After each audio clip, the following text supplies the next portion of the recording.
YCP నేత మాజీ మంత్రి అనిల్ కుమార్ యాదవ్ పై ఆయన సొంత చిన్నాన్న నెల్లూరు ఇన్ఛార్జ్ మేయర్ రూప్ కుమార్ తీవ్ర ఆరోపణలు చేశారు.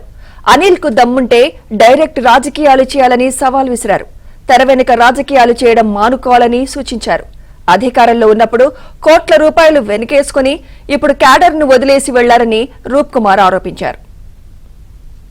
ఆ వైఎస్ఆర్ కాంగ్రెస్ పార్టీ నాయకులకి నమ్మి ఓట్లేసి కష్టపడి కష్టాల్లో నిలబడిన కార్యకర్తల్ని గాలికి వదిలేసి అధికారంలో ఉన్నప్పుడు కోట్ల రూపాయలు ఆర్జించే నమ్ముకున్న పార్టీని నమ్ముకున్న కార్యకర్తని గాలికి వదిలేసి రాష్ట్రం వదిలేసి తను అక్రమంగా ఆర్జించిన డబ్బులతో విదేశాల్లో వ్యాపారం చేయడం కాదు.